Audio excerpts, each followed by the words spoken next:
I'm joined by Mayor Johnny DuPree, former mayor of Hattiesburg. Thank you so much for joining us. Thank you, Joe. You ran in 2001 for governor as a Democratic nominee. Now you're turning your attention back to state government, this time running for Secretary of State. Explain to the voters why you decided to take on this task. Well, first of all, Gerald, it was 2011. I was elected mayor in 2001 in Hattiesburg and served for 16 years there. Last 2 years, I've been basically retired. I started teaching at the University of Southern Mississippi. Taught some brilliant students, but I found out that they weren't engaged, civically engaged. And then we had a couple of elections in the city. And we had 9% in one and less than 20% in another. And I realized at that point, after I did some other research, that number is continually going down. The founding fathers created the Constitution and under the auspices of us being a republic, not a monarchy. And we're slowly becoming not a monarchy, but where a small group of people are determining the fate of 100% of us. And that's not the way a republic runs. A republic, Democratic Republic, is supposed to be supported by the vote. And that's why I'm in the race. And as Secretary of State, you have great responsibility as far as public lands. You also have great responsibility regarding voters. And then you're able to push legislation that you want to make Mississippi pro-business. How do you see the business environment here in Mississippi, and where do you want to take it? Well, first of all, let me tell you, I have three businesses. Johnny DuPree Realty. I've been a realtor broker since 1988. Johnny DuPree Consulting. I consult with mayors and cities in Mississippi, Louisiana, and Arkansas. And I also have DuPree Transportation. So I know a little about business. I know about small businesses. When I was a mayor, the last 2 years, we created more jobs in Hattiesburg than any other city in the state.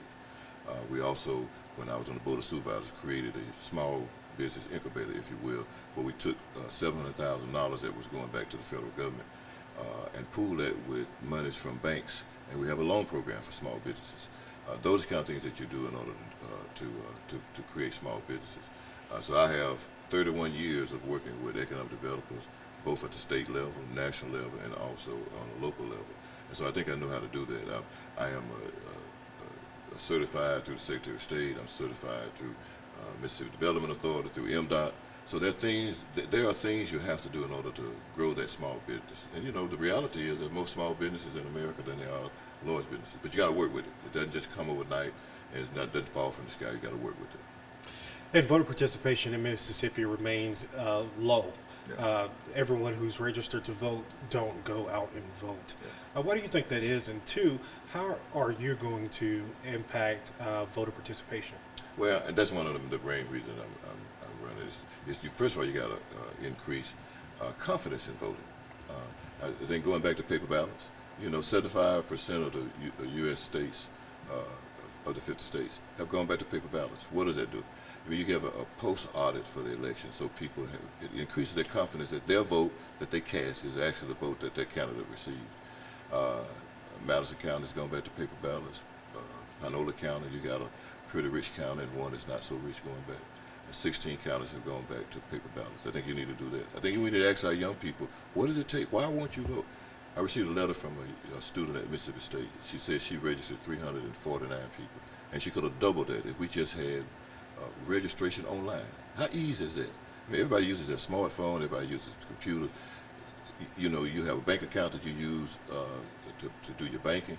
It's online. You order from Amazon or wherever you order from, it's online. So we need to move it into another century.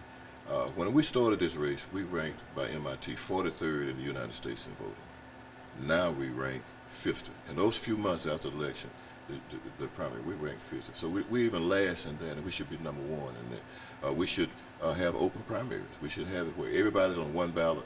You get the chance to vote for. It doesn't matter what party you're in. You get to vote for everybody at one time. We have too many elections.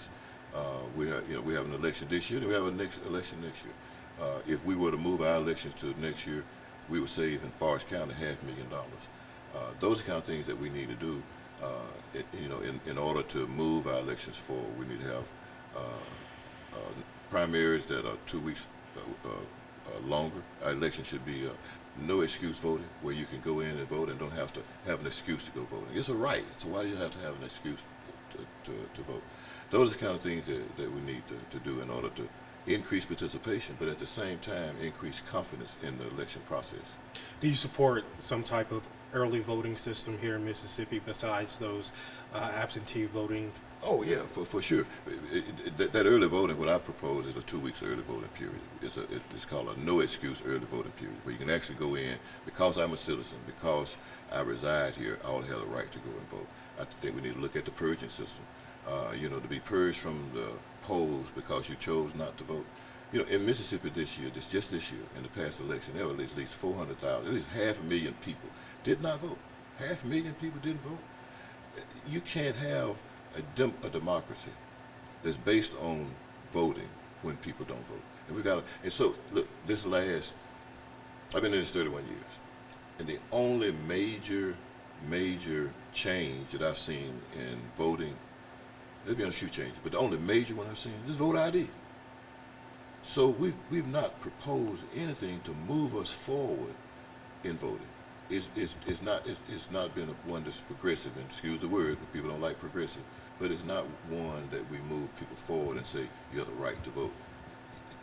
There's a constitution and amendment that says you have the right to vote. And on 16th section land and title land, we talked about that a little bit. I served on the school board, so I know a little bit about 16th section land. And there's a vacant land all across Mississippi that could be leased, and that money goes back to the school systems. As a real estate broker, I know what brokers do. I know what realtors do. Realtors can market. They can look and see what the highest and best use is. They can lease it. They can do those things instead of that land sitting vacant, because teachers and administrators are actually doing that program. But they didn't go to school to be a realtor. They went to school to be teachers and went to school to be administrators. So it's those kind of things that we can do. When you have land that is has gone back to the state, tax forfeiture land, well, I'm the only one in the race who's actually worked with the Secretary of State to actually auction that land off and put it back on the rolls. You start talking about running the whole department. Well, I'm the only one in the race that has an executive. My PhD is in executive management, basically urban management. I'm the only one who's in the race who actually has managed 800 employees and $200 million budget for 16 years. Those are the kind of things that I bring to the table. Managed Katrina, 2 tornadoes, a flood. When you start talking about it, do I have the capability to be the Secretary of State? I do. And you kind of talked about the 16th section land. Now, your opponent has proposed that moving the Driver's License Bureau under the umbrella of the Secretary of State's office. Do you support that? And kind of paint a picture of differences between you and Senator Michael Watson as the voters go into the voting booths and they're having those two choices. Well, what I just told you about open primaries, we talked about moving the elections, all the things that we talked about, he's not proposing that. The only thing that he's proposing, basically, is to take over the DMV. Well, my proposal is, let me tell you how we solved the DMV problem in Hattiesburg. As mayor, and that's what mayors do, they solve problems. We went to the Board of Supervisors in Lamar County and the City Council in Hattiesburg. Instead of having one place where people can go and get their license, we sponsored another one. So we have 2 now. So that spread the wealth, if you would. So instead of having one place, you had 2 places to actually do that. And I was on the Help America Vote Act in 2002 when the feds came in and said y'all have to change the system of voting. And it was all of these 82 counties were provided machines or cameras, if you will, to take pictures for voting ID, if that's what you want to do. So we already had a capability of doing that. We need to solve the problem of Secretary of State, not solve the problem of DMV. That's under somebody else's auspices. There are plenty of departments we're going to take over. We want to take over one that has to do with healthcare. Take over one that has to do with infrastructure, since people tend to talk about that more than anything else. Let's take over those. Let's take over one that has to do with education. Let's do what we need to do with the Secretary of State's office, and then promote what needs to happen. If he has a plan to take over DMV, he needs to take that plan over to DMV and help him implement it, or run for that position if there's a position over there. But the Secretary of State has an awesome job. There is a correlation between increase in voting and economic development. If you make more money, you're more apt to go vote. There's a correlation. So if you make more money, you go vote. If you vote, you make more money. There's a correlation, and if you look at most states, there is that correlation.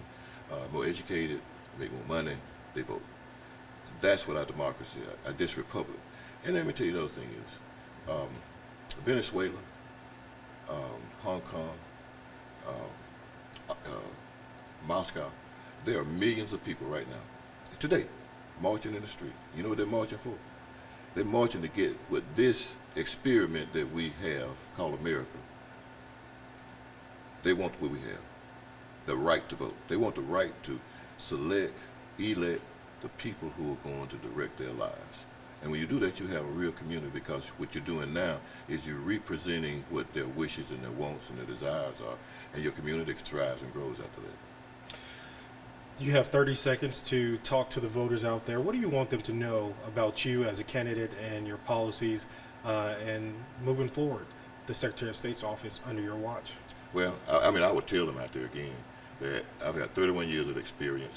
I have 16 years as being the longest serving mayor of Hattiesburg. I would like to say we put a team together in Hattiesburg that changed the culture of Hattiesburg. We have more doctors per capita in Hattiesburg than anybody else. We were named the most livable city by the U.S. Conference of Mayors twice. We created more jobs in the last 2 years I was mayor than any other city in the state. Those are the kind of things we'd like to do, is solve the problems that we have. You know, we went through Katrina, downturn of the economy, where other cities and counties were laying off people in 2009. We didn't lay off anybody. We didn't furlough anybody. We solve problems, and that's what I want to do in the Secretary of State's office. Now, I'm not saying that that's not a bad job that the current one has done. He's done a good job in there. But I am focused on increasing voter participation, voter access, and increasing your good thoughts about the process, your confidence in the process. Former Hattiesburg Mayor Johnny DuPree taking on Senator Michael Watson November 5th. Thank you so much for joining us. Thank you. Appreciate it.